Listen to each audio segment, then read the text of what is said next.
Hello everyone, welcome to Module 5 of the SOLIDWORKS course, and in this module we will be looking at the assembly fundamentals. In addition, we will also look at how to create the assembly drawing that will include the balloons, bill of materials table, and also the exploded isometric view. We will also look at how to create the SOLIDWORKS motion for an assembly, and also look at the collision and interference detection as well as the clearance verification. So let's jump in straight away into the SOLIDWORKS, and one of the important or the primary documents of the SOLIDWORKS is the assembly. So if we consider this simple L-shaped block, the solid model that is created in the SOLIDWORKS parts option, we can create the assembly of the component with itself, or we can add on different types of components and creates the constraints in the SOLIDWORKS assembly using different types of mates. So if I go to file and say new, one of the three options that I select is the assembly. So if I can click on the assembly and click OK, we need to insert the part. If it is already open in the SOLIDWORKS document, then we can simply click in the graphics window, or if we can click here on the left side, then the part will appear in the graphics window. So we can simply click somewhere to place this part, and that is how we can start off with the assembly document with the first part. Notice on the feature manager design tree that F letter appears in the parenthesis. This F indicates that the part is fixed, because for any assembly we need a reference system with respect to one particular component that is fixed, and around that component we can start building the assembly. Remember, in the assembly document, it is very important to know what is the center of mass of the assembly, just as we focus on what is the mass of the component when we create a solid model. Under the assembly tab, if I click on move component and try to move this first component that we insert in the assembly, it is not possible to move because the message appears and it says the selected component is fixed, it cannot be moved. And that is what this F letter indicates, that the component is fixed with respect to the coordinate system. You can also notice that there is a front plane, top plane, and the right plane for this assembly document. And underneath, for the part that we inserted, if I expand this, we can also notice that there is a front plane, top plane, and the right plane, which is the reference planes for which the part was created with. So you can see that there are two front, two top, and the two right planes when only one component is present. So this coordinate system, front, top, and right, for the assembly is different, or it could be different than the front, top, right planes for which the part was created. Okay, so the first thing what I'm going to do is right click on the part, and I can see the option that says float.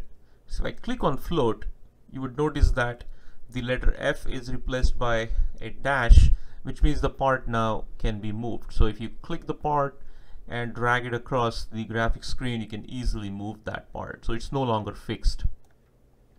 But it's not a good idea to begin your assembly document with none of the parts are having a fixed reference coordinate system. So it's always recommended to at least have one particular component that is fixed.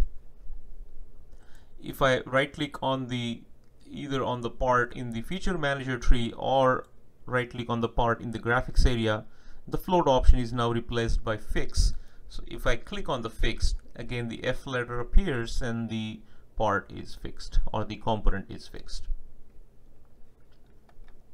Alright.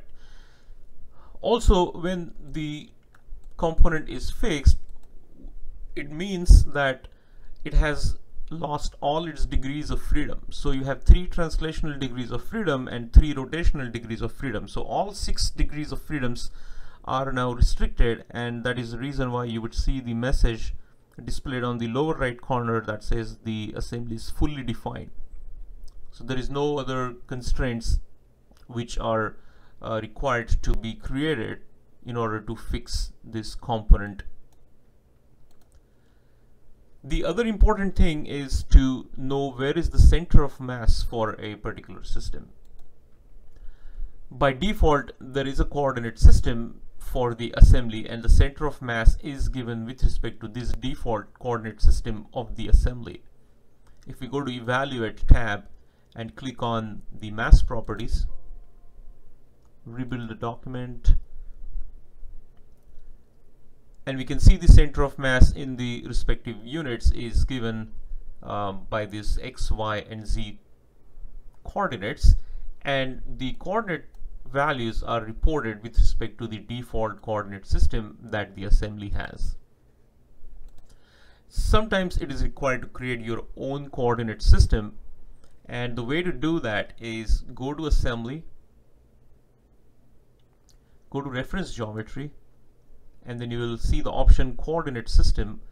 Once I click the coordinate system, I can either choose a vertex or I can choose the X, Y, and Z axis to create the coordinate system. You can notice the default coordinate system appears somewhere on the graphics area. So the center of mass coordinates are given with respect to that at this moment. If I want to create the coordinate system, let us say at this corner vertex, either I can choose the vertex and the XYZ coordinate system is created, or if I want to change the direction of this, I can simply click on whichever the axis I want to change the direction. Let us say I want to flip the Z direction axis, then I can click on the Z axis, and then once I click on that edge, that will become the Z axis. If I go to Y axis and click on the Y axis, then the Y axis can be located along that particular direction. Again, we can always use these arrows to reverse the directions.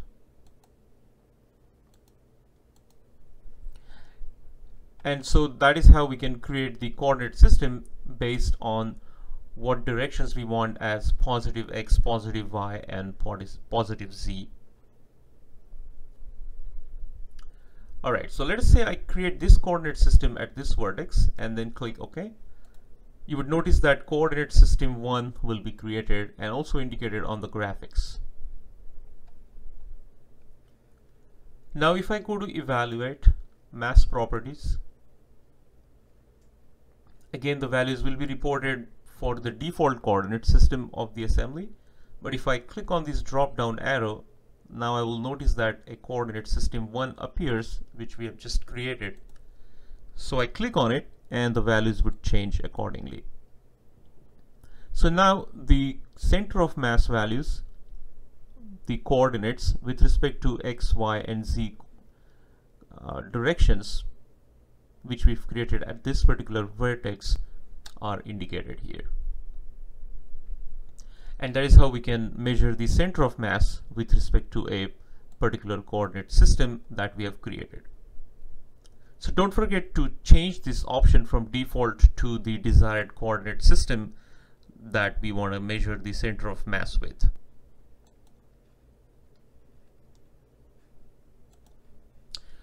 Alright, so now once we have inserted one component, let us say we want to insert another component.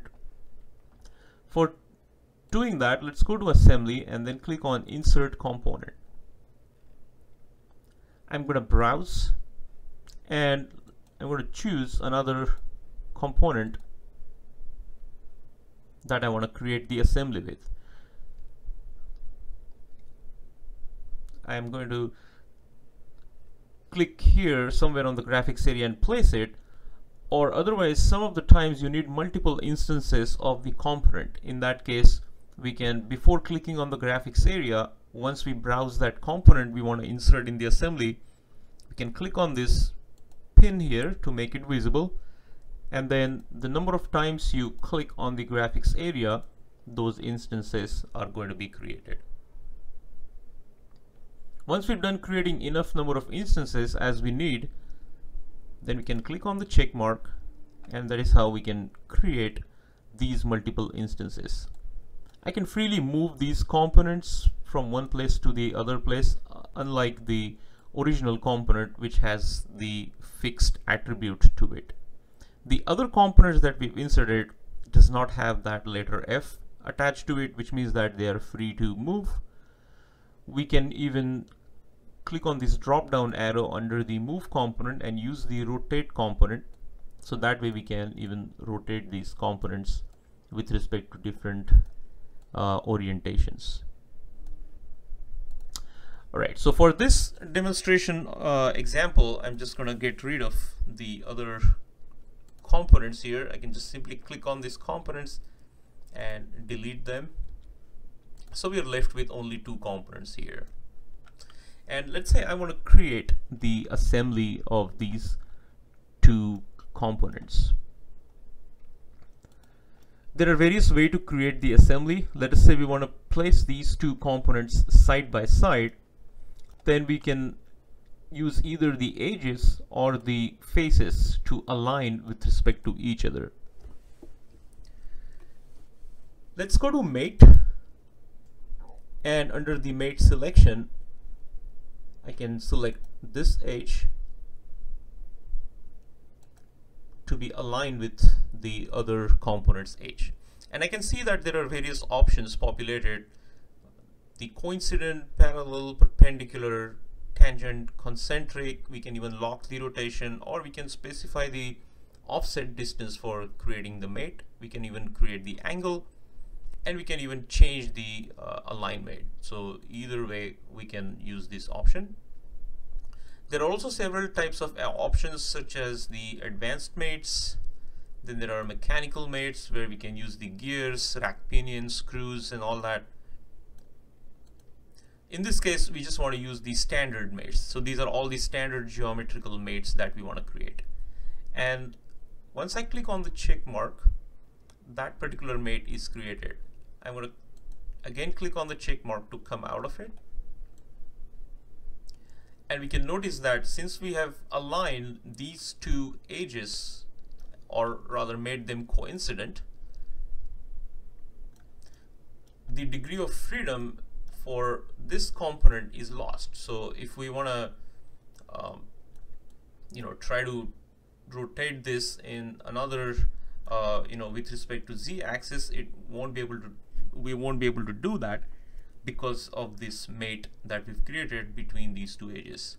We can also check the mates that we've created by simply clicking on this drop down arrow on the design tree here, and once we click on that particular mate, the SOLIDWORKS will indicate what kind of mate that we have just created. Still, you would notice that the part is underdefined because still there is a degrees of freedom that is left with this component. So if you want to restrict all the degrees of freedom, then we can create some more mates. And to do that,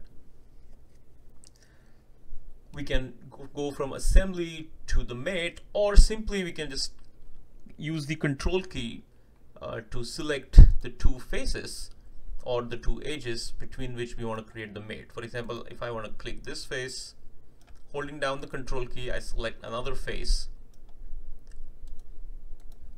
and the moment you click on the other face, you would see a pop-up window appears, and this paperclip symbol that represents the mate, we can simply click and the mate option will appear automatically. Again, we can make use of this small pop-up window here to create the mate, or we can simply use the option from the left side here on the under the design tree.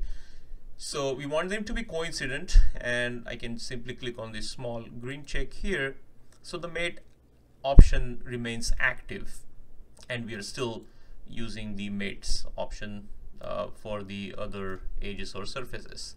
Now if I try to move this component the sideways or along the Z direction, it's not moving. Also, if I try to move this component along the Y direction, also it is not moving. Only it can move along the X-axis direction, and that is due to the fact that we have created those two mates where these two edges needs to be coincident, and also these two faces also remains to be coincident.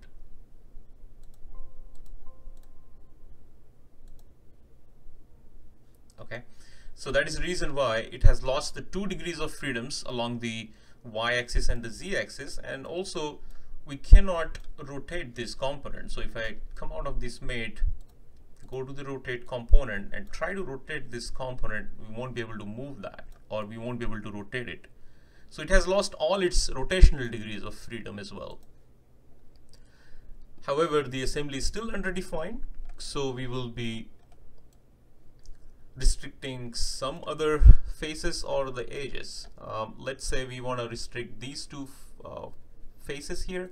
So I'm going to click using the control key both these faces, and then click on the mate, use the standard coincident option, and then click on the check mark, click OK, and now you would see the assembly says it's fully defined.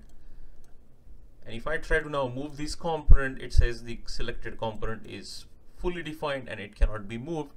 And that is how we can create a simple assembly that restricts the degrees of freedom for a component, and we can make an assembly of the two components. Now if we go back to evaluate mass properties, coordinate system 1, we can see the center of mass for this particular assembly based on the coordinate system 1. So that is how we can make an assembly. We can also create an assembly in the different way. One of the important part here is that we have to align the component with respect to the other component depending on how we want to create the assembly. Let me first delete all these different assemblies that we've created, or either we can suppress it either way.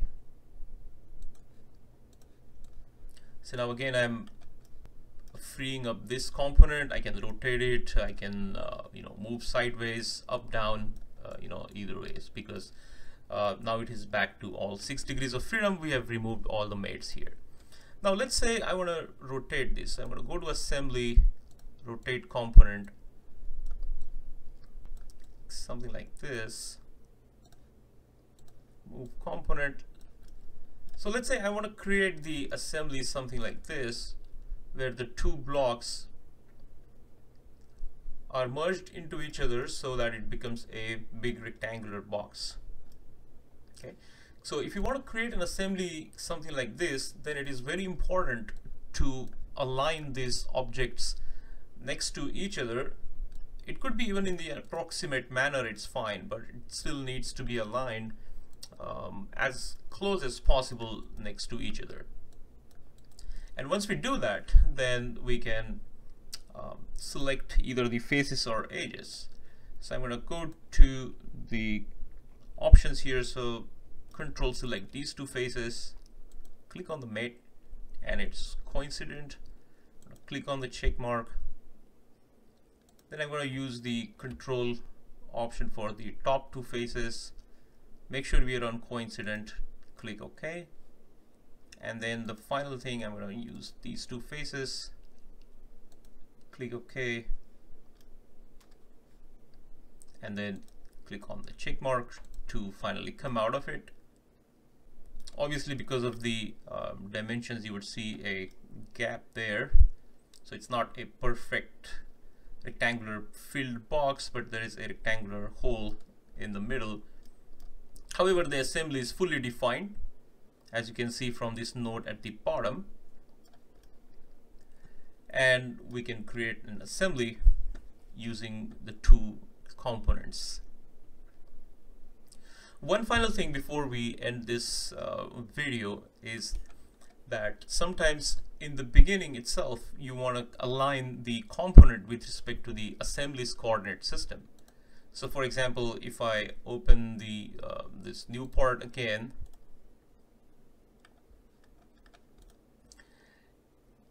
and under the file I can simply choose the option of make assembly from part.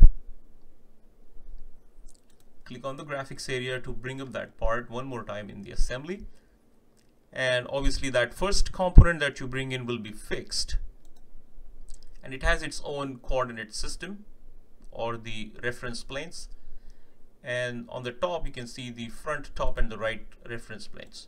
So if I click on the front plane and the front plane here of the part, let me turn around the object just to see that. So these two front planes are parallel to each other.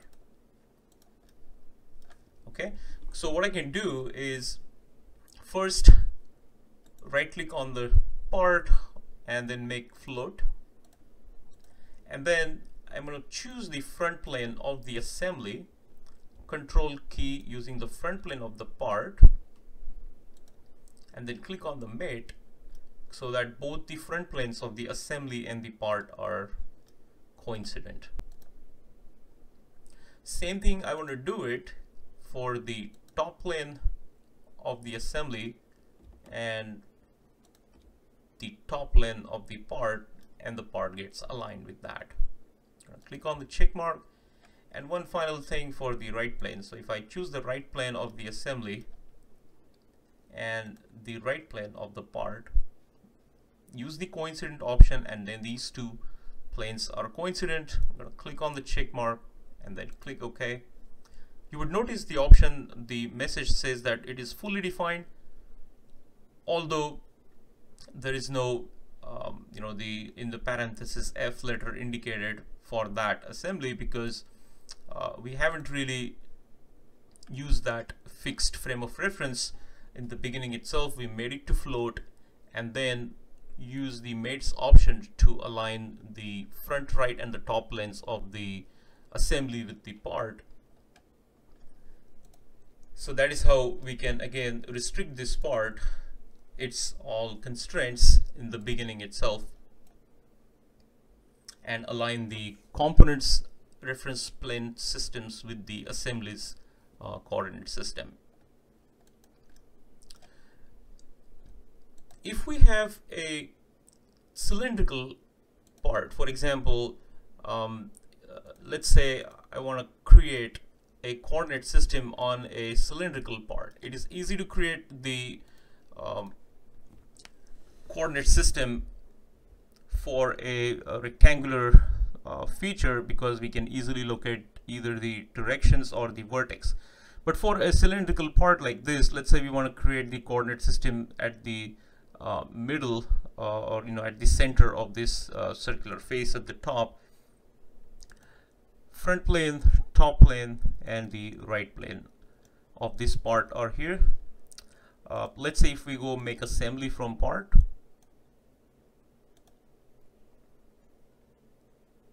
I'm going to place this, well, not this part, the part that I really wanted to use the cylindrical part. So let me just go from the assembly view here and let's use this part.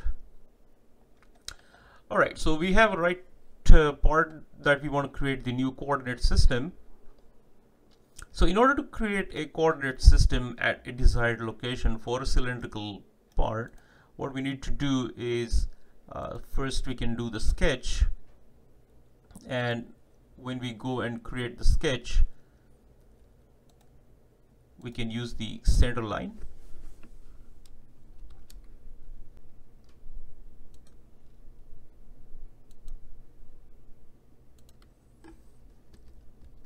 And once we create the center line, let's come out of the sketching mode,